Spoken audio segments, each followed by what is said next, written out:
하나님의 말씀 보도록 하겠습니다. 하나님 말씀은 사도행전에 있는 말씀입니다. 사도행전 1장에 있는 말씀.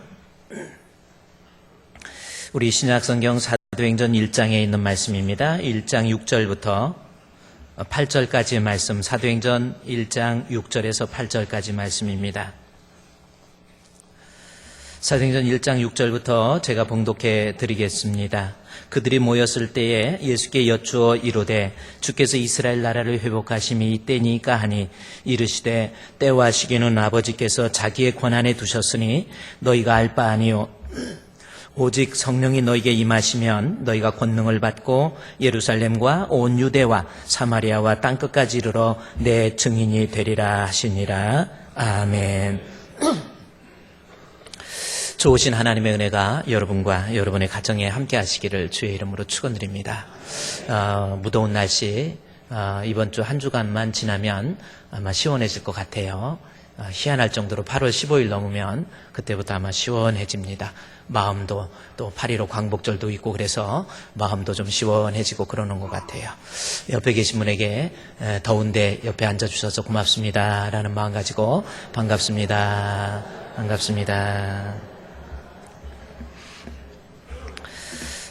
자, 오늘 하나님께서 우리에게 주시는 말씀의 제목은 성령 받아야 참 증인됩니다 라는 말씀을 가지고 이제 계속해서 말씀을 또 살펴보고 은혜를 나누고자 합니다. 지난주에는 이 선교에 대한 보고가 있었고 그 전주에는 또 선교에 대한 또 파송 예배가 있었기 때문에 사도행전 1장에 있는 말씀을 이어서 하다가 2주 정도 쉬게 됐지요. 그래서 다시 이어서 오늘 하나님께서 주시는 말씀이 성령 받아야 참 증인이 된다라는 이러한 말씀 가지고 하나님 말씀 살펴보고 은혜를 나누고자 합니다. 저와 여러분 하나님 앞에 참 증인이 되시기를 주의 이름으로 축원드립니다. 아멘. 우리가 참 증인이 돼야 된다는 거죠. 사도행전 1장 8절 말씀에 보면 오직 성령이 너에게 임하시면 너희가 권능을 받고 예루살렘과 온 유대와 사마리아와 땅끝까지 이르러서 내 증인이 된다라는 말씀이 있습니다. 여기서 증인된다라고 하는 이 말씀, 증인되라고 하는 이 말씀이 우리 예수님께서 이 땅에서 부활 승천하시면서 마지막 제자들에게 주신 대유임 명령이에요. 우리에게 또 Great Commandment입니다. 우리에게 주시는 대유임 명령, 마지막 하신 말씀이에요. 땅끝까지 이르러서 내 증인이 되라라고 하는 거죠. 따라서 우리가 예수를 믿는다고 한다면 우리 예수님께서 마지막 승천하시면서 우리에게 주신 이 명령의 말씀을 우리가 품고 그 말씀대로 살아갈 줄 아는 그런 사람이 되어야 그게 예수 믿는 사람입니다. 그러므로 우리는 반드시 증인된 삶을 살아야 된다라는 거지요. 여러분은 어떻습니까? 지금 살아가면서 증인된 모습의 삶을 살고 있습니까? 그런데 여기에서 이 말씀을 우리가 이해할 때 증인된 삶을 살으라 그러면 꼭 선교 또 전도 이런 것만으로 우리가 협의적 의미로서 생각을 하고 있어요. 그러나 이 성경을 기록할 때 누가가 증인이라고 하는 단어를 쓸 때 전도와 선교 그것만을 말하고 있지는 않다라는 겁니다. 여기서 증인이라고 하는 것은 조금 더 광의적 의미를 가지고 있고 전 인격적으로 내가 하나님의 자녀로서의 나의 모습을 통해서 그리스도를 증거하는 것, 이것이 바로 증인이라고 하는 말의 뜻입니다. 그래서 본문의 증인이라고 하는 말이 헬라어의 단어를 보면 마르투스라고 하는 단어를 썼어요. 앞으로 여러분이 이 마르투스라는 단어를 이해할 때에는 꼭 선교, 전도 여기에서만 국한돼서 생각해서는 안 된다라는 겁니다. 원래 마르투스라고 하는 이 헬라어의 단어의 뜻은 그 뜻이 목숨을 내놓고 진리를 증거한다라는 겁니다. 목숨을 내놓고 진리를 증거하는 거예요. 그러니까 진리를 내가 인생을 살면서 진리 되신 예수님을 목숨 내놓고 증거하는 거예요. 이것이 바로 마르투스라고 하는 단어이고요. 이것이 이제 명사적 의미로서 번역될 때 순교, 이렇게 죽어가면서도 예수가 그리스도라고 하는 그 사실을 전하는 모습, 이것이 바로 이 마르투스라고 하는 단어입니다. 그러다가 보니까 이 마르투스 하면 단지 복음 전도하다가 순교하고 복음 선교하다가 어려운 곤경에 처해 있는데도 끝까지 선교하는 모습, 그것만을 마르투스로 알고 있는데 이 마르투스라고 하는 이 누가가 사용한 단어는 그렇지 않습니다. 전도와 선교, 다시 마르투스, 전도와 선교뿐만이 아니고 거기에 뭐가 있어요? 섬김, 주를 위한 섬김 또는 봉사, 또 하나는 나의 변화된 삶의 모습들, 이런 것들이 이런 모습을 통해서, 그러니까 전도나 선교를 통해서 예수님을 보여주고 뿐만이 아니라 내 변화된 모습, 변화된 삶의 모습을 통해서 우리 예수님을 보여주는 거예요. 아, 저 사람을 보니까 정말 예수 믿는 사람, 또 섬김과 봉사, 이런 모습을 통해서 우리 예수님을 보여주는 삶이 바로 이 마르투스라고 하는 단어의 진정한 의미라고 하는 겁니다. 여러분 어때요? 제가 지난번에 우리 몽골 갔다 왔을 때 전도하고 선교하고 또 이런 섬김의 모습, 이런 모습을 보고 야, 정말 이게 참 어떻게 이렇게 가능할까라는 그런 생각도 많이 해봤습니다. 2주 전에 우리 몽골의 제1주품교회, 제2주품교회 우리 성도들이 헌금을 하고 또 방문을 해서 거기서 예배도 드리고 같이 헌당 예배를 우리가 드리고요. 또 몽골에 있는 많은 사람들에게 복음이 전달된다고 하는 것에 대해서 얼마나 흐뭇했는지 저는 참 그렇습니다. 그래서 우리가 몽골 헌당 예배에 교회를 두 곳에 지었기 때문에 한 이번에 원래 청년들까지 한 80여 명이 가려고 그랬는데 청년들은 태국으로 보내고 비행기표 때문에 그랬습니다. 그리고 우리 어른들은 우리 몽골에 헌당 예배에 갔어요. 근데 저녁 비행기, 주일날 저녁에 비행기를 타고 몽골하고 우리가 시차가 1시간 정도 차이가 나거든요. 그러다 보니까 우리가 빨라요, 시간이. 근데 몽골에 도착하니까 우리 시계로 한 3시쯤 몽골 거기에 도착을 한 것 같아요.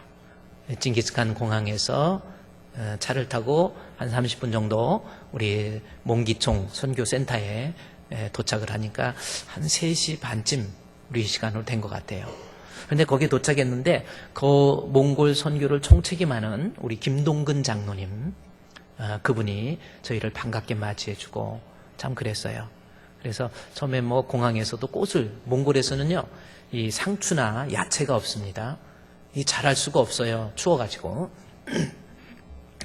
비닐하우스에서 하지. 그러면 비닐하우스 하려면 또 전기가 들어가 있잖아요. 또 따뜻하게 해야 되니까 그거 안 되는 겁니다. 그래서 그 꽃도 나눠주고 그래서 처음부터 좀 부담스럽기도 하고 감사하기도 하고 전부 같이 가셨던 분들에게 꽃도 주고 그랬는데, 그래서 우리 장로님 만나서 거기 몽기총 우리 센터에 가서 잠깐 이제 도착을 했으니까 하나님 앞에 기도도 하고 예배도 드리고 그러는데, 장로님이 잠깐 설교를 하시는데 3시 반에 설교했는데 한 끝나고 보니까 한 5시쯤 된 것 같아요. 새벽인데 지금 주일날 교회에서 섬기고 아무것도 뭐 비행기 타는 게 힘들잖아요. 비행기 타면 다 피곤한데 한 5시쯤 되니까. 그리고 설교를 하시는데 장로님이 말씀의 내용이 잘 못 알아듣게 이렇게 언을 하신 부분이 조금 있어요. 그래서 무슨 말인지도 몰라요. 갔다 오니까 사람이 다 피곤한데 한 1시간 반 정도 설교하니까 다들 지친 거예요. 지쳐가지고 한 5시쯤 됐는데 지금 가서 이제 숙소로 들어가서, 그러면 숙소 들어가고 움직이고 뭐하고 그러면 1시간 들어야잖아요. 그럼 6시 돼요. 근데 8시에 나오라는 거야. 그러면 가서 8시에 나오려면 여자들은 또 이 메이크업 해야 되잖아요. 그러면 7시, 1시간 자고 나오라는 거예요. 짜증이 날까요, 안 날까요? 짜증 나죠. 그래가지고 그냥 이렇게 짜증이 좀 섞여서 제가 그랬어요. 장로님, 8시에는 너무하다고 우리 10시쯤 나오자고.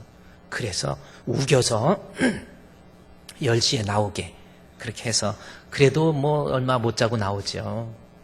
그래서 이렇게 나왔어요. 그리고 이렇게 말씀하시는 내용을 이렇게 봐도 이렇게 좀 돌아가다 설교하시면서 막 18계좌녀도 한 번씩 하고 이러니까 좀 거부 반응이 일으켜지기도 하고 그랬습니다. 그런데 둘째 날, 셋째 날, 넷째 날 지나면서 사람들이 변하는 거예요. 저도 또 우리 같이 갔던 성도들도 우리 장로님에 대해서 우리가 잘못 생각했구나. 우리가 누군데 감히 판단을 하다니.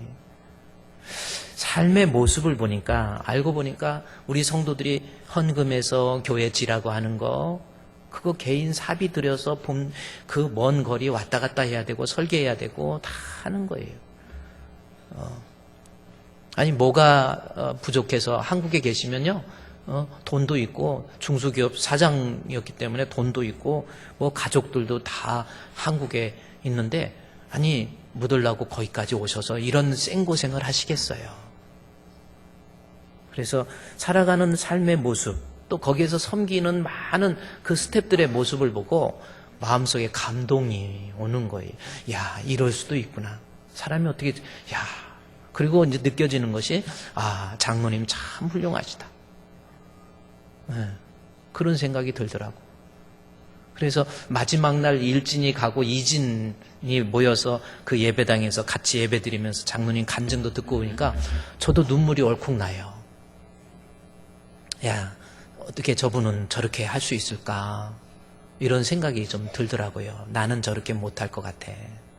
심지어 그 장로님이 은혜 받고 나중에 이 중소기업 사장하다가 기도원에 가서 기도하고 성령 받고 은혜 받고 난 다음에는 그 기도원에서 여름에 수박을 먹고 난 다음에 수박은 쓰레기가 많이 발생하잖아요. 그거 모아가지고 이제 이만한 그 쌀 가마니에다가 그 수박 쓰레기를 집어넣고 놓으면 물이 여름에는 막 나오잖아요. 그 수박 냄새 엄청 나잖아요. 근데 그걸 쓰레기차가 오면은 그걸 들어서 상차를 하는 거예요. 그러다 보면 그 물이 막 얼굴로 떨어져 갖고 이렇게 해갖고 입으로 들어오고 막 이런 정도. 그래도 감당할 수 있었더라라는 거죠. 자궁암 걸려가지고 계속 누워있던 한 여인, 기도하고 하나님 앞에 기도하고 계속 누워있다가 보니까 육창이 나니까 그거를 침으로 입으로 빨아내는 거예요. 아, 난 정말 그건 못할 것 같아. 그래서 제가 참 정말 목사가 되려면 문둥병도 막 진짜 침으로 빨고 고름도 쪽쪽 빨아먹고 해야 되는데 이게 안 돼. 그래서 근데 그분은 하시는 거예요. 사진 한번 볼까요? 제가 김동근 장로님 그 사진을 한번 잠깐 보여주면 저분이십니다. 우리 교회가 몽골 제1주품교회 거기 우리 교회에서 이렇게 하고 우리 장로님하고 인물을 보면 좀 무섭게도 생기고요. 이래요.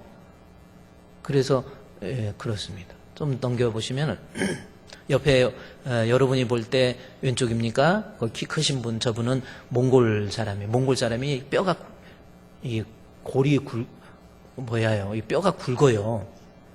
저는 좀 뼈가 얇은데 어렸을 때 젖을 못 먹어서 뼈가 좀 얇은데 근데 저분은 뭐 뼈도 굵고 몽골 사람들이 그렇습니다. 그 대신 채소를 못 먹으니까 수명이 얼마 안 돼요. 그래서 김동건 장로님 얘기를 지금 제가 하는 거예요. 참 대단하신 거예요. 그래서 오해했던 마음이 마지막 날 같이 예배드리고 영상 보고 그분의 얘기를 들으면서 저도 막 감동이에요. 야, 어떻게 저 참 대단하시다.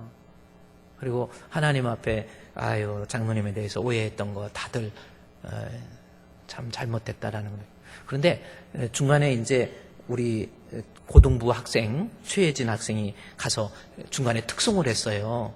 특송을 하니까 특송 끝나고 난 다음에 참 다들 그 장로님의 말씀에 감동을 받고 그다음에 특송하고 그러는데 특송 끝나자 이 헌금함을 돌리는 거예요. 갑자기 헌금하라고. 그러면서 헌금의 이유가 우리를 위해서 밥을 한 6일 동안 밥을 맛있게 해줬거든요. 정말 고생하신 우리 권사님 대단하신 분이에요. 잠 새벽에 2시간도 안 자고 일어나서 밥 다 준비하고 한국 음식으로. 그래서 밥 맛있게 먹었으니까 밥값은 내라고 그러면서 헌금하라는 거예요. 그 소리를 듣는 순간 이것만 빠지면 장로님 더 존경할 수 있을 텐데. 이거 안 하면 좋은데 이거 꼭 헌금해야 되나. 이것만 안 했으면 내가 장로님 정말 더 사랑했을 텐데 이런 생각이 들었는데 그래서 헌금을 돌려요. 그러니까 성도들도 다 이렇게 헌금 100달러 200달러 하신 분도 있고 해가지고 그래서 한 100만 원 정도가 20명이서 그렇게 헌금. 그래서 헌금을 걷어서 다. 그래서 이것만 안 하면 참 장로님 좋았을 텐데.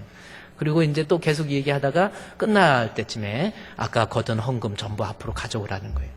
가져오니까 아까 찬양을 참 잘한 최혜진 학생 나오라고 그러더니 그거를 전달해 주는 거예요.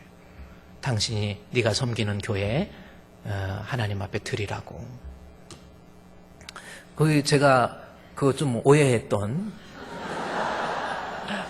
돌을 들어서 때리려고 했던 이 마음이 얼마나 부끄러운지 좀 그런 생각이 좀 들었습니다. 여러분 마르투스라고 하는 거 우리 예수님께서 우리 제자들 정말 예수 믿는다면 너희는 마르투스 증인 되라라고 하는 것 그 증인이라는 게 뭐예요? 내 변화된 모습, 나의 성숙한 인격, 나의 말, 언어, 행실 이런 모습을 통해서 예수님 전해두는 거 이것이 마르투스라고 하는 말씀의 진정한 의미입니다. 그래서 오늘 사도행전 1장 8절 말씀에 너희는 증인이 되라는 거죠. 그러니까 여러분은 어때요? 증인된 모습을 살고 있습니까? 나를 통해서 예수님이 보여져요? 그래요? 우리 예수님께서 마지막 명령하신 것은 나의 모습을 통해서 예수님 보여주라는 거거든요. 그게 증인이라는 거예요. 어떤 삶의 변화된 모습, 헌신된 그러한 모습들 그래요. 여러분 부부가 살면서 그래요. 가정에서 가장 속일 수 없는 게 가정이잖아요. 가정이라는 울타리. 남편은 아내를 속일 수 없고 아내는 남편 속일 수 없잖아요. 우리가 신앙생활 하면서 많은 위선을 가지고 신앙생활 할 수 있어도 아내 있는 데에서 얼마나 위선을 가질 수 있겠습니까? 또 아내가 있는 또는 남편이 있는 곳에서 어떤 실체를 알 수 있잖아요. 자녀들 앞에서 우리 엄마의 실체. 근데 어떤 사람이 이런 얘기를 해요. 목사님, 우리 어머니가 달라졌어요. 뭐 어디서 좀 뭔 TV에서 뭐가 달라졌다고 그랬는데? 네? 우리가 아이가 달라졌어요. 그랬는데 이제는 여기는 엄마가 달라졌어요. 근데 엄마는 교회 일도 열심히 하고 그러는데 집에서 성경책 읽는 걸 한 번도 못 봤대. 교회에 오면 열심히 해요. 일도 하고 봉사도 하고 여전도회 남전도회도 뭐 이렇게 잘 하는데 집에서 성경 읽는 걸 한 번도 못 봤다 이거예요. 우리 어머니가 집에서 성경 읽는 거. 그리고 본 거는 주로 뭐냐면은 우리 엄마가 집에서 연속곡은 다 꿰고 있대요. KBS, MBC, SBS 할 것 없이 그냥 요즘에는 공중파 JTBC인가 뭐 이런 것까지 다 연속곡이 언제 한다 다 꿰고 있는 거예요. 그런데도 성경은 하나도 안 꿰고 있는 거예요. 그래 늘 연속곡에 그냥 그 연속곡 때문에 수요 예배도 잘 안 나오고 심야기도도 연속곡 때문에 안 나오고 이러고 그리고 이제 이런 사람이었는데 주품교회에 와서 변했다라는 거예요. 어느 날 갑자기 연속곡을 다 끊어버린 거예요. 연속곡도 끊고 남편한테 막 대들고 막 이게 그 전에 김치 자르다가도 뭐라고 그러면 김치 칼로 이러는 남편도 아내도 있잖아요. 그렇게 센 여자들 이런데 변한 거야. 교회 와서 변했다라는 거죠. 마르투스 증인이 뭡니까? 여러분 내 증인이 되라라고 하는 그 말씀의 의미는 전도하고 선교하라 그거 말로만 하라는 뜻이 아니에요. 내 변화된 모습 자녀들에게 정말 저렇게 예수 믿는 거구나 라는 것을 좀 가르쳐 줄 아는 거예요. 그게 바로 마르투스입니다. 우리의 삶의 현장이 선교지예요. 제가 언젠가 얘기했잖아요. 어떤 집사님이 부엌에서 설거지하는 모습을 찍어가지고 올렸는데 거기 밑에다가 나의 선교지. 설거지도 복음적으로 해야 돼요.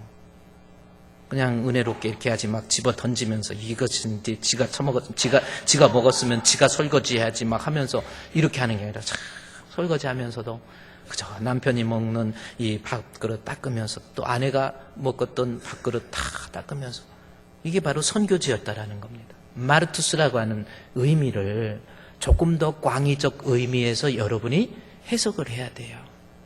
우리 주님께서 우리에게 명령하신 것이 바로 그거라는 거죠.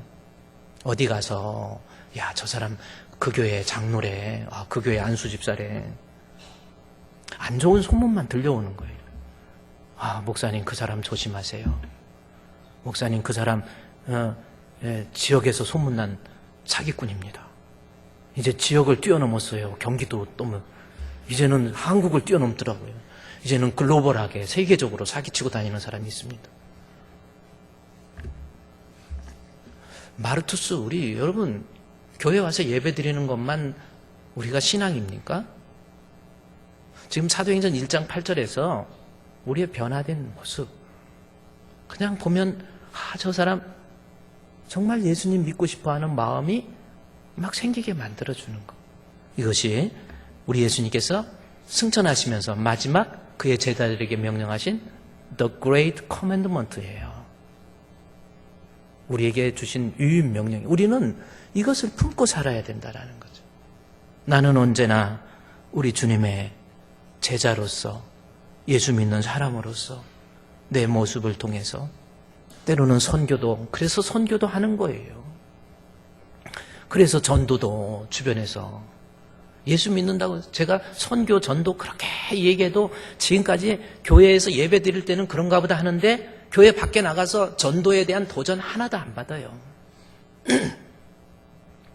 선교, 겨우 내 믿음, 나 예배 출석해 주는 것만도 감사하지 이렇게 생각하고.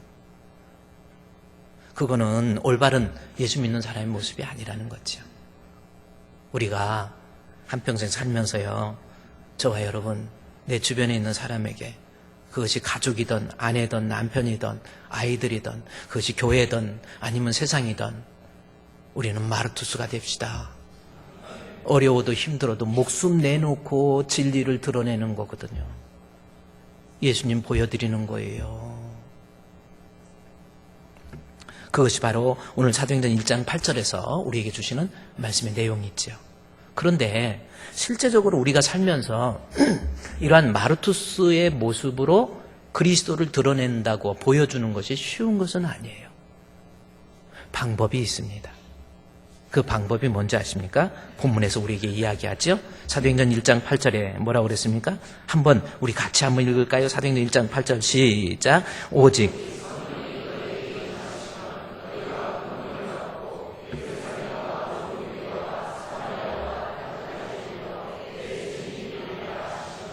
아멘.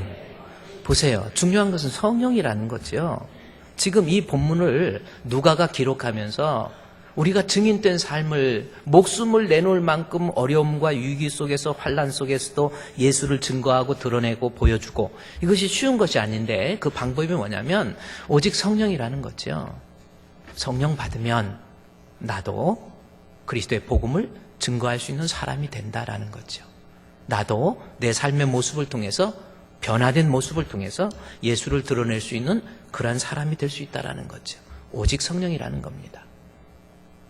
내 힘으로 하려니까 안 된 거예요. 내 힘으로 한번 전도하고 선교하려니까 안 된 거예요. 왜 선교하고, 왜 선교에 대해서 자꾸 부정적으로, 아니면 전도에 대해서 어떤 도전도 못 받고, 왜 그렇습니까? 성령 못 받아서 그러는 거예요. 교회를 위한 섬김, 왜 못합니까? 성령 못 받아서 그러는 거예요. 어제도 제가 이제 토요일 우리 청년들 또 우리 교회 수양관 평창에 가 있기 때문에 교회가 좀 우리 부목사님도 거기 계시고 또 운전하시는 우리 집사님도 거기 계시고 그래서 교회 제가 10시쯤 교회 와서 이렇게 말씀 준비하고 목양실에서 성경도 보고 이러는데 한참 있다가 이제 여기 교회 청소 끝나서 같이 식사한다고 그래서 식사로 이렇게 나왔는데 우리 장로님 한 분이 얼굴이 빨개. 나 저렇게 홍인종인지를 처음 알았어. 얼굴이 빨개. 어제 햇빛 뜨거웠잖아요. 왜 그런가 했더니 잔디가 장마철이 되다 보니까 잔디가 막 풀이 쭉쭉 자라다 보면서 밑에가 녹는 거예요. 그러니까 이렇게 되면 잔디가 안 된다고 그 무더운 날씨에 이 낫으로 비고 있는 거예요. 누가 시켜서 한 겁니까? 그래가지고 그러다가 일사병으로 돌아가시게 생겼어. 그래서 장모님 햇빛이 뜨거우니까 일하지 마세요. 그래서 그랬더니 알겠다고 그러더니 식사하시고 5시에 또 이제 여러 우리 집사님들이랑 같이 모여가지고 또 그거 배웠던 거 다 이게 또 배웠던 잔디를 그냥 놔두면 그 열기에 의해서 밑에 잔디가 또 죽어요. 저 잔디 관리하는 게 쉬운 게 아니야. 그냥 걸어만 다니지 마시고 지나가다가 풀 있으면 뽑으세요. 그게 뽑기 싫으면 그냥 떠다녀. 날려다녀 그냥. 뭐 그렇습니다. 그래서 또 5시에 또 모여가지고 다 또 풀 수거하고 폭포 밑에서 또 그 잔디 이렇게 누가 깎다가 덥다고 그냥 가버렸는지 하다가 말아버렸더라고. 이 시작했으면 끝까지 그것도 깎았어야지. 그러니까 이발 하다가 안 깎으면요, 저희가 어렸을 때 시골에서 이발소가 없었어요. 그래서 바리깡 가지고 있는 종진이네 아버지가 바리깡이 하나 있었거든요. 그거 감나무 밑에다가 걸상 갖다 놓고 거기다가 앉혀놓으면요, 하얀 거 찍고 머리 깎아요. 이게 깎는 게 아니고 반은 뽑히는 거예요. 이 바리깡 어디서 하나 주운 거야. 그거 가지고 머리, 그때 시골에서 머리 깎을 기계가 없잖아요. 그렇지 않으면 가위로 깎아갖고요, 이게 대충 이렇게 됐잖아. 거기다 누런코는 왔다 갔다 하지. 볼만 했거든요. 그래서 이 바리깡으로 깎는 애들 보면 얼마나 부러웠는지 아세요? 상고머리? 아이고, 우리 은휘라고 우리 집 바로 뒷집에 감나무집 아들이, 그 집 아들은 상고머리를 했어. 그 걔는 머리가 이렇게 서가지고 얼마나 부러웠는지 이렇게. 그래서 나도 그 가위로 이렇게 하고 이거 머리 쓰게 하는 줄 알았더니 나는 머리가 원래 갈았는 머리고 걔는 쓰는 머리야.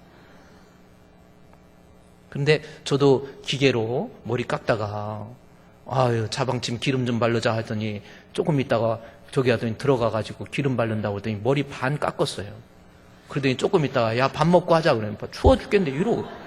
그래서 반 깎고 이러고 있다가 한참 있더니 야, 졸린다, 야, 내일 와라 그러는 거예요. 그래서 머리를 반 깎다가 그냥 집에 간 거예요.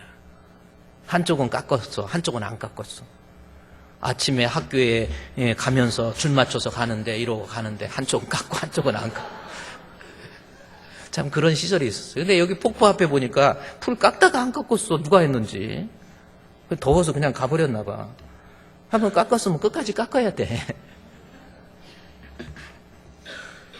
내가 주를 위해서 이렇게 섬기고 봉사한 거, 뜨거운데 힘든데 어려운데 이렇게 할 수 있었던 힘이 오직 성령이라는 거예요. 그래서 오직 성령이 너에게 임하시면 너희가 권능, 특별히요, 성령도 그냥 성령이 아니라 사도행전 1장 8절에 보면 오직 성령이 너에게 임하시면 너희가 권능이라는 단어를 씁니다. 이 권능이라는 것을 어떻게 해석해야 될 것 같아요? 누가가 하나님 앞에 증인된 모습의 삶을 살으려면 성령 받아야 되는데 성령의 권능이라는 표현을 합니다. 그럼 권능이라는 게 무슨 뜻이냐면 헬라어에 보면 dynamis라고 하는 단어를 써요. 이 dynamis가 dynamin이 됩니다. 이것은 뭐냐면 헬라어의 어미 변화, 목적격이기 때문에 성령, 권능을 해서 목적격이기 때문에 dynamis가 dynamin으로 바뀐 거예요. 문제의 뜻은, 저 뜻은 뭐냐면 내적인 폭발력이라는 거죠. 그러니까 성령을 받는데 그냥 성령 받으라라고 하는 문자적인 이해로 끝나는 게 아니라 내적인 폭발력, 다시 말해서 성령의 충만함이 있어서 정말 성령에 의해서 이끌리는 모습을 dynamin이라는 단어 속에 집어넣은 거예요. 그러니까 저와 여러분이 변화된 내 모습, 혹은 선교와 전도, 교회에서 섬김, 봉사, 이런 것을 통해서 예수를 드러내야 되는데, 그러기 위해서는 성령을 문자적으로 이해하지 말고 성령의 충만함, 다시 말해서 그 성령이 나의 안에 들어와서 내적인 폭발력으로 인해서 성령의 힘으로 감당할 수 있는 사람, 그러면 우리도 예수의 증인이 될 수 있다는 겁니다. 제가 증인 얘기하면서 여러분, 전도와 선교라고 하는 협의적 의미로만 생각하지 말라고 그랬죠? 우리 같은 사람도 변화될 수 있고요. 아까 몽골의 김동문 장로님 보세요. 세상에서는 내놓을 거 없었어요. 몸에 병이 들었어. 병이 들어가지고 뭐 방법이 없어가지고요. 몸이 빼빼 말라가고 병 들었는데 뭐 간이 완전히 다 녹아버려서 이게 될 수도 없는 거예요. 이렇게 다 쪼그라들어 버렸다는 거예요. 살 수가 없었잖아요. 그래서 방법이 뭐냐면 할머니 통해가지고 점쟁이들, 전국의 유명한 점쟁이들 데려다가 굿을 거예요. 굿을 한 번 굿하고 그랬더니 별로 효과가 없어요. 그래서 아닌 geb이다 하고 또 다른 사람 바꿔서 또 굿하는 거예요. 아닌 geb. 요즘 굿값이 얼마나 비싼지 아십니까? 우리 교회 나온 사람 중에서 아니 어떻게 교회 나왔어요? 그랬더니 싼 맛에 나왔대. 굿값은 한 번 굿하는데 뭐 500만 원, 1000만 원 보통이야. 막 어떤 굿 사기꾼들 보세요. 뭐 1억, 2억 다 뜯어내요. 그래서 2번, 3번 해도 아무런 효과가 없어갖고 포기해버렸는데 교회 한번 다니라고. 그래서 교회 와서 하나님 앞에 예배드리고 찬송하고 기도원에 가서 기도하고 그러다가 성령이 그 마음에 임하니까 연약한 육신도 살게 되고 더 나아가서 완전히 변화된 모습, 내가 가지고 있었던 재산, 내 실력, 내 능력, 내 자존심 다 내려놓고 수박물이 썩은 물이 질질 내려와도 그거 들어서 상차할 수 있는 사람, 바로 성령의 능력이라는 겁니다. 우리 안에 성령이 들어오면 우리도 그러한 주의 일 혹은 변화된 모습, 이런 것을 통한 참 마르투스 증인이 될 수 있다는 거죠. 죄의 문제를 놓고 막 고민을 해요. 내가 어떻게 내가 이런 죄 지면 안 되는데 내가 왜 이러지 하고 자꾸, 그래서 교회 오면은 목사님 말씀 듣고 그래 내가 잘못됐구나 하다가 그래요 힘들어하면서 하다가 예배 마치고 집에 가면 그냥 죄를 이길 수가 없어. 안 돼. 왜 그런지 아십니까? 성령으로 죄도 이기는 거예요. 성령으로 행하라. 그래야하면 육체의 소욕을 이겨낸다 그랬잖아요. 우리 성도들에게 정말 중요한 거, 바로 우리 안에 성령이 들어와서 그 성령이 충만한 그러한 폭발력, 다이나믹한 성령의 충만함을 받게 되면 그저 용서 못할 사람이 어디 있겠고, 이해 못할 사람이 어디 있겠고, 감당하지 못할 일이 무엇이 있겠으며, 주의 일이라고 한다면 내 재산도, 내 재물도, 시간도, 마음도, 뜻도, 정성을 들여서 주의 일을 기쁘게 감당할 수 있는 것. 성령의 힘입니다. 우리 예수님의 능력이잖아요. 그래서 본문의 말씀에 성령의 권능 받으라는. 그러면 앞으로 우리가 신앙생활 하면서 내 힘으로 우리가 어떤 일을 감당하려고 하면 절대 그 사람은 그리스도의 증인이 될 수가 없다는 것. 교회 일도요. 우리가 성령 받아야 주의 일을 하더라도 거기에서 하나님 앞에 능력이 나타나고, 여러분 그렇습니다. 성령이 없이도, 성령의 힘이 없어도 예배 참석할 수 있고 주의 일도 할 수 있습니다. 그러나 그 감당하는 모습을 통해서 예수님이 보여지질 않는 거예요. 증인이라는 것은 예수님을 보여주는 거라니까요.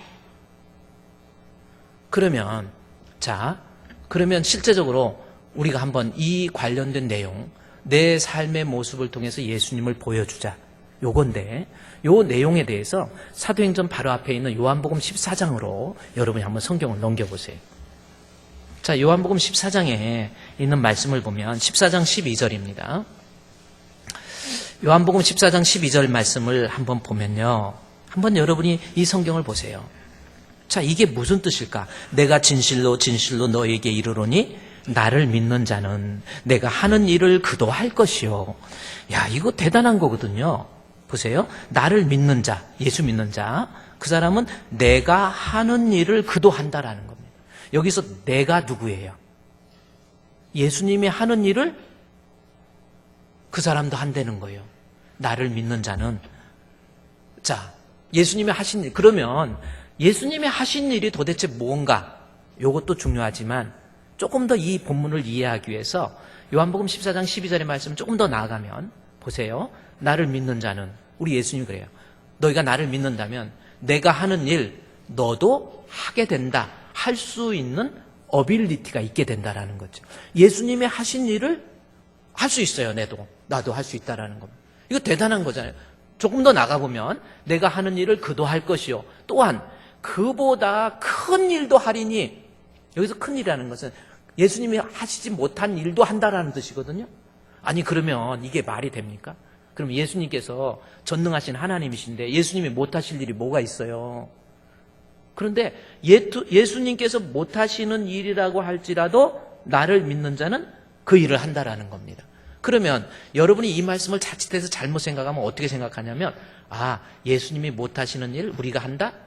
죽었다 깨나도 그건 못하는 겁니다. 이 말씀은 무슨 말씀이냐면 예수님이 부활하고 승천하시고 난 다음에 하늘에 계신 예수님 앞에 내가 이 땅에 살면서 앞으로 제자들에게 주를 드러내는데 우리 예수님을 보여주는 데 있어서 당하게 될 여러 가지 환난이나 시험이나 핍박이나 유혹이나 그야말로 죽을 위기가 닥친다 할지라도 그 일을 나를 믿는 자는 감당할 수 있다라는 거예요. 자, 증인된 삶, 마르투스의 삶을 우리 예수님이 하신 일을 통해서 할 수 있다라는 겁니다. 자, 그러면 이 말씀을 보면 그러면 어떻게 내가 주님이 하신 일을 할 수 있을까? 요거부터 보십시다. 어떻게 내가 주의를 할 수 있는 12절에 보세요. 자, 우리 예수님이 하신 말씀이니까 우리는 100% 진리잖아요. 나를 믿는 자는 내가 하는 일, 우리 예수님이 하는 일이 무엇인가에 대해서는 다음에 살펴보기로 하고 우리 예수님이 하신 일을 나도 할 수 있는 어빌리티, 능력이 있다라는 것. 심지어 내가 인생을 살면서 앞으로 그 더 어려운 시험과 유혹이 있다 할지라도 그것을 감당한다라는 겁니다. 그런 환경 속에서도 마르투스의 증인의 모습을 감당한다라는 거죠. 어떻게 감당해요? 내가 어떻게 주님이 하신 일을 할 수 있습니까? 방법이 뭐라고 나와 있어요? 본문의 12절에. 한번 여러분이 보세요. 내가 진실로 너에게 이르노니 나를 믿는 자는 내가 하는 일 그 사람 할 수 있는 능력이 있습니다. 심지어 그거보다 더한 일도 할 수 있는 대단한 사람이에요. 근데 방법이 뭐예요? 증인된 삶을 살기 위해서는 뭐라고 그랬어요? 아까 내가 증인된 모습, 전도하고 선교하고 봉사하고 변화된 모습 이거 감당하려면 뭐가 있어야 한다고 그랬어요? 성령의 충만이죠. 근데 본문에서는 뭐라고 표현하고 있습니까? 보세요. 내가 하는 일을 그도 할 것이요. 또한 그보다 큰 일도 한다라는 거예요. 그렇게 할 수 있는데 어떻게 할 수 있을까 하고 방법이 나와 있는데 하리니 이는 방법이 나와 있잖아요. 뭡니까? 내가 아버지께로 감이니라. 그러면 이게 무슨 뜻이야? 아버지께로 간다. 이것만 있으면 우리도 우리 주님이 하신 일을 할 수 있고 내 삶의 모습을 통해서 마르투스의 모습을 살 수가 있다. 이거거든요. 그러면 내가 아버지께로 간다. 이게 무슨 뜻이에요? 지금 여러분이 요한복음 14장, 15장, 16장 읽어보면 아버지께로 간다라고 하는 것은 뭐냐면 그것은 무엇을 의미하는지 이제 16장에 가면 설명이 돼요. 요한복음 16장 7절 말씀에 뭐로 기록되어 있는지 볼까요? 요한복음 16장 7절 말씀에 그러나 내가 너에게 실상을 말하노니 내가 떠나는 것, 아버지께로 가는 거예요. 떠나는 것이 무엇을 의미하는지 떠나는 것이 너희에게 유익이라 내가 떠나가지 아니하면 보혜사가 너희에게 오시지 아니하실 것이요 떠나가면 내가 그를 너희에게 뭐 한다고 그래요? 보내준다. 이 말씀이 나오죠. 그러면 요한복음 14장에 나와 있는 14장 12절에 내가 하는 일을 그도 하게 되고 그거보다 더 큰 일도 할 수 있다. 그 이유가 방법이 뭐예요? 아버지께로 간다라는 것은 뭐예요? 성령 받으면 우리 주님께서 가셔서 우리에게 성령을 보내주실 것인데 그 성령이 우리 안에 오면 우리는 우리 주님이 하신 일 그거 감당할 수 있는 것이고 심지어 주의 영광을 드러내고 마르투스의 사명을 나타내는 데 있어서 아무리 어렵고 힘든 일이 있다 할지라도 성령의 능력 우리 주님이 떠나가서 우리에게 보내실 성령을 받게 되면 그 사람은 주의 일을 감당할 수 있는 그러한 사람이 될 수 있다는 거죠. 너무 중요한 말씀이에요. 우리에게 성령을 받으면 우리가 우리의 삶의 모습을 통해서 마르투스, 다시 말해서 내가 변화된 모습, 내가 섬기는 모습, 내가 교회의 신앙생활, 내가 하나님 앞에 선교와 전도 이런 모습을 통해서 주님을 보여줄 수 있는 사람이 된다라는 겁니다. 자, 이 말씀이 제가 여러분에게 하는 일을 한다라는 거, 예수님이 하는 일을 통해서 예수님을 보여준다 이 뜻이거든요. 그러면 여러분 12절의 말씀을, 요한복음 14장 12절의 말씀을 조금 더 이해하려면 이 말씀이 어디서부터 시작됐는지를 알아야 됩니다. 그것이 어디냐면 14장 8절 말씀해 보십시오. 요한복음 14장 8절 말씀에 빌립이 나옵니다. 자, 먼저 14장 1절부터 여러분이 자세히 보면 지금 요한을 통해서 우리 예수님께서 뭘 말씀하시려고 하는지 14장 1절에서는 너희는 마음에 근심하지 말라 하나님을 믿으니 또 나를 믿으라 해서 믿음에 대한 이야기를 하고 계세요. 그렇죠? 지금 예수님이 믿음에 대해서 이야기를 합니다. 그리고 내 아버지 집에 거할 곳이 많다 해서 믿으면 천국, 아버지 집, 천국에 갈 수 있다라는 것, 예수 믿는 자에게 주어질 영생의 축복을 이야기를 합니다. 우리 내 아버지 집. 그러니까 이 말을 하니까 지금요, 의심 많은 제자 도마는 예수님, 아버지 집이라고 그러는데 진짜 예수님 말씀이 맞아요? 그러면 하나님 좀 보여주세요. 내가 그러면 믿을게. 도마가, 의심 많은 도마가 지금 이렇게 나오는 거예요. 그것이 어디냐면 14장 5절에 도마가 이르되 주여 어디 가는데 그러십니까? 그러면서 아버지 집을 얘기하시는데 하나님을 좀 보여달라고 그러는 겁니다. 그래서 7절에 내 아버지를 알았으리라. 이제부터 너희가 그를 알았고 또 보았느니라. 이 본다는 이야기를 하거든요. 그러면서 8절에 가보면 더 얘기해. 빌립이 나옵니다. 빌립은 예수님의 제자들 중에서 가장 합리적이고 과학적인 사람이 빌립이에요. 도마는 의심 많은 사람, 베드로는 혈기 충만한 사람, 뭐 이런 식으로 본다면 빌립은 가장 합리적인 사람이에요. 예를 들어서 물고기 2마리와 보리떡 5개로 5,000명을 먹이겠다 그랬더니 빌립이 손을 들고 예수님, 이거는 과학적으로 합리적으로 이해가 안 갑니다. 물고기 2마리와 보리떡 5개로 어떻게 5,000명 먹입니까? 이거는 안 되는 일이에요. 이것을 돈으로 따져보세요 해서 대단히 합리적이고 과학적인 사람이에요. 그런데 빌립이 예수님한테 하나님 보여달라고 그래요. 본문에 볼까요? 14장 8절에 빌립이 이르되 주여 아버지를 우리에게 보여주소서. 내가 그러면 믿겠나이다. 이거거든요. 그런데 이 말은 우리가 많이 사용하고 있는 말이죠. 우리 주변에 예수 안 믿는 사람이 혹은 남편이나 어떤 친구들한테 예수 믿으세요 그러면 내가 예수님 한번 보여줘봐. 하나님 나 보여주면 내가 하나님 믿을게. 그런 경우 없었어요? 전도를 하도 안 하니까 그런 게 없지. 전도하다가 보면 하나님 보여줘. 그럼 내가 믿을게. 이렇게 나오는 사람이 있어요. 그러면 여러분 그때 어떻게 합니까? 제가 한번 장로님들한테, 장로님이 이제 예수 믿으라고 그랬더니 그 사람이 하나님 나한테 보여줘. 빌립처럼 하나님 보여주면 내가 믿겠어. 그러면 그때 뭐라고 하실래요? 비상구 장로님 뭐라고 할 거예요? 이상구 장로님. 에? 하나님 보여주면 내가 믿지? 그러면 뭐라고 그래요? 우리 그런 경우 있죠? 하나님을 보여줘.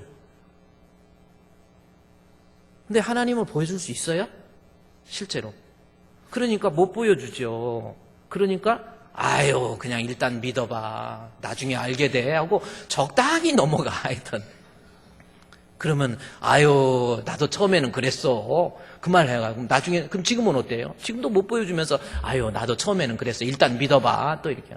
또 어떤 사람들은 이제 대답을 못하니까 물어보는 건 좋은데 태도가 별로 안 나쁘네. 태도가 좀 나쁘네. 그래갖고 몇 대 때려서 다음부터 못 물어보게 만들어요. 하나님 보여줄 수 있어요, 없어요? 한번 우리 생각해 봅시다. 하나님 보여줄 수 있어요, 없어요? 하나님 보여줄 수 있어요, 없어요? 못 보여주죠. 그럼 예를 들어서 우리 안에 우리 정신이 있습니까, 없습니까? 그 정신 다 정신 나간 사람들밖에 없네. 정신 보여달라고 그러면 보여줄 수 있어요, 없어요? 아니 내 속에 있는 정신도 못 보여주는데 하나님을 어떻게 보여줘? 하나님이 영이신데 어떻게 보여줍니까? 못 보여주죠. 하나님 어떻게 보여줘요? 근데 지금 빌립이 예수님한테 하나님 보여달라 그러는 거예요. 보세요. 14장 8절에 빌립이 이르되 주여 아버지 즉 하나님을 우리에게 보여주소서. 그리하면 족하게 나 믿을게요. 이거거든요. 나 합리적으로 따져보니까 아닌 것 같아. 그러니까 하나님만 한번 보여주면 내가 믿을게. 그랬더니 예수님이 하신 말씀, 하나님 보여주는 방법을 가르쳐주는 거예요. 어떻게 보여줬는가 봤더니 9절에 예수께서 이르시되 빌립아 내가 이렇게 오래 너희와 함께 있을 때 네가 나를 알지 못하나 나를 본 자는 아버지를 보았다. 야, 하나님 보여줄 수 있는 방법. 나를 보면 아버지를 보았다. 무슨 뜻입니까? 내 모습을 통해서, 내 삶을 통해서 하나님을 보여줄 수 있다라는 뜻이에요. 지금 예수님의 모습, 예수님께서 하신 일들을 보면 아, 하나님 살아계시는구나 라는 것을 볼 수 있는 사람이 된다라는 겁니다. 그렇죠? 그러니까 예를 들어서 하나님은 영이시기 때문에 우리가 보여줄 수 없지만 출애굽기 7장의 말씀에 보면 이스라엘 백성이 출애굽하면서 바로가 하나님 보여달라고 그래요. 바로가 너에게 이르기를 너희는 이적을 보이라 할 때 이적이 전능자를 보이라라는 뜻입니다. 하나님 보여달라고 그래요. 모세가 보여줬습니까? 안 보여줬습니까? 나중에 모세가 지팡이를 던지니까 뱀이 되고 나일강을 치니까 피가 돼버리고 뭐 여러 가지 재앙이나 능력을 행함으로 나중에 성경의 출애굽기 7장에 보면 나중에 전능자를 바로가 봐요. 너 하나님을 내가 알았다. 그리고 가라 그렇게 얘기합니다. 그러니까 지금 모세의 삶의 모습을 통해서 모세의 어떤 행동을 통해서 하나님을 보여줬다라는 거예요. 골리앗과 싸웠던 다윗도 보세요. 아, 웃으면서 골리앗, 아이고 저 어린 애송이가 나한테 왔구나. 야, 그랬더니 너는 칼과 단창으로 내게 오거냐. 나는 전능하신 하나님의 이름으로 간다. 그러니까 하나님 보여달라고 그래요. 거기 원어성에 보면 하나님 보여달라고. 그랬더니 다윗이 하나님 보여줬어요? 안 보여줬어요? 그의 능력을 통해서 물맷돌 5개로 골리앗의 이마를, 그거 물맷돌로 맞춰서 죽이는 거 쉬운 거 아니에요. 그냥 갑자기 이게 얼마나 자신이 있으면 뭐 갑옷도 안 입고 가서 이 물맷돌 던졌겠습니까? 우연히 맞은 게 아니에요. 다윗은 양치면서 그냥 계속해서 그냥 시간만 있으면 이거 던지는 연습한 거야. 이거 던지는 연습. 물제비 일으키듯이 계속 던지는 연습, 막 이렇게도 던지고 뒤로도 던져보고 또 유현진처럼도 한번 던져보기도 하고 해가지고 이게 완전한 엑스퍼트가 된 거예요. 그렇잖아요. 차범근 선수가 지금은 이제 나이도 많이 드셨지만 독일 분데스리가의 동양인으로서 최고 인기 있는 선수가 차붐 그랬어요. 차붐 그렇게 독일 사람들이 그럽니다. 차범근이가 어떻게 그렇게 골을 잘 넣는지 시간 얼마 안 당겨놓고 막 축구 공을 차는데 웬만한 거 다 들어갔어. 그래서 역전시켜가지고 독일에서 난리. 독일은 국기가 축구거든요. 그래 대단하다 그래가지고 참 그랬어요. 지난번에 그 TV에서 한번 보니까 이렇게 골키퍼가 공을 잡아가지고 앞에다 공을 딱 쳤는데 저 앞에 그 중간 라인에서 조금 앞에 있는 상대편 그 수비한테 이마에 맞아갖고 그게 골링이 돼버렸어. 안 웃겨? 나 그거 보고 그래가지고 골링이 되니까 골키퍼가 막 뛰어갔는데 이미 들어가 버렸어. 그래서 골링이 됐습니다. 참.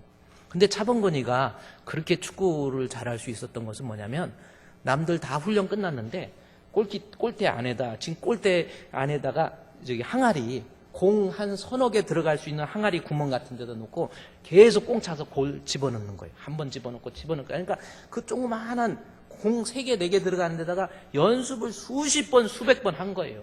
그래갖고 거기에 집어넣는 거예요.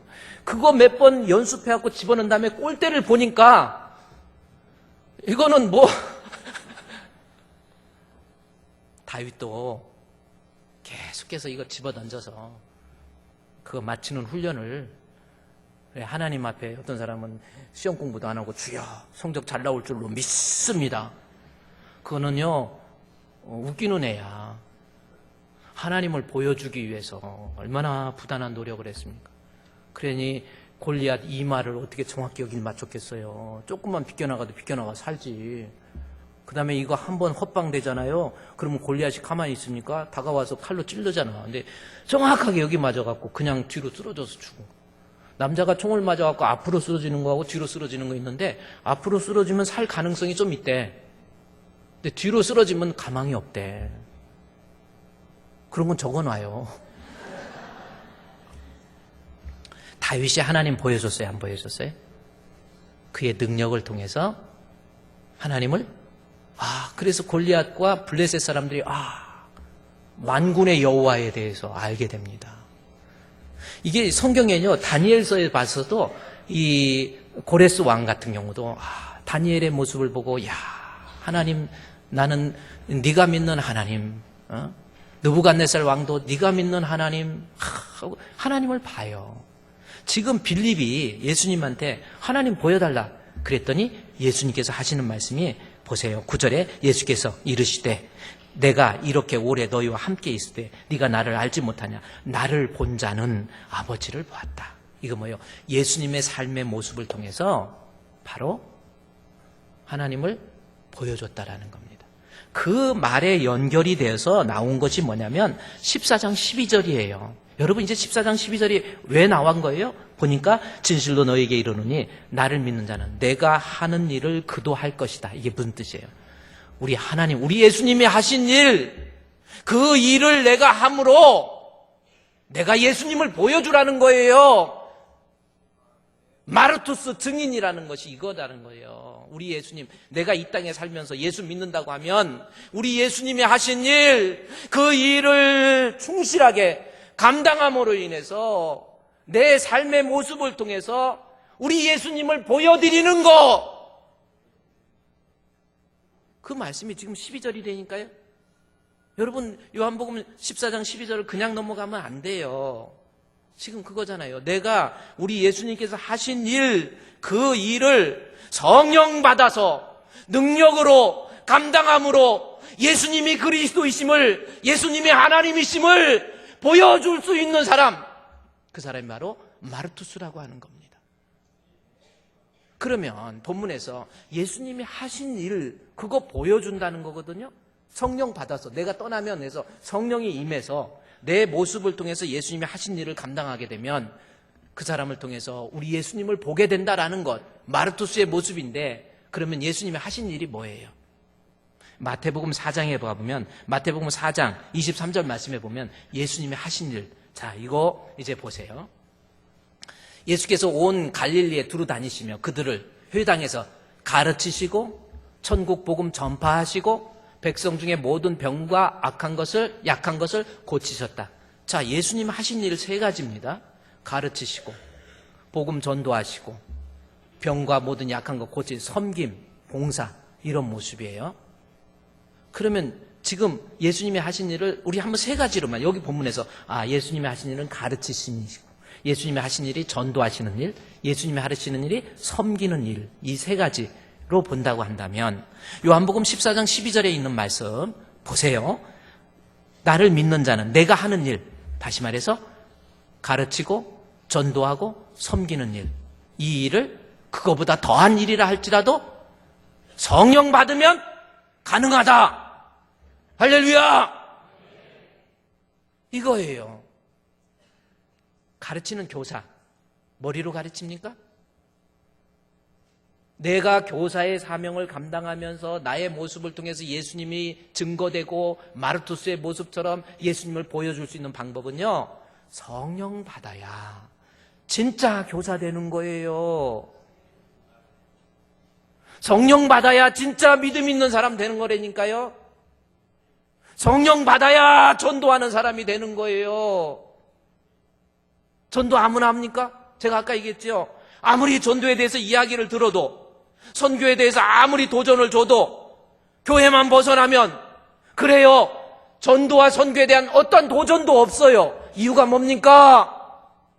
성령이 임해야, 성령의 지배하심을 받게 되면, 성령이 충만하면 우리 예수님이 하신 일, 전도, 시간만 되면 전도하려고 해요. 만나면 어떻게 예수를 전할까? 어떻게 교회로 인도할까? 거기에 대한 도전으로서 그 사람이 채워지는, 그래서 그 모습을, 전도의 모습을 통해서 예수님의 모습이 드러나는 거예요. 봉사도 마찬가지죠. 예수님이 하신 일.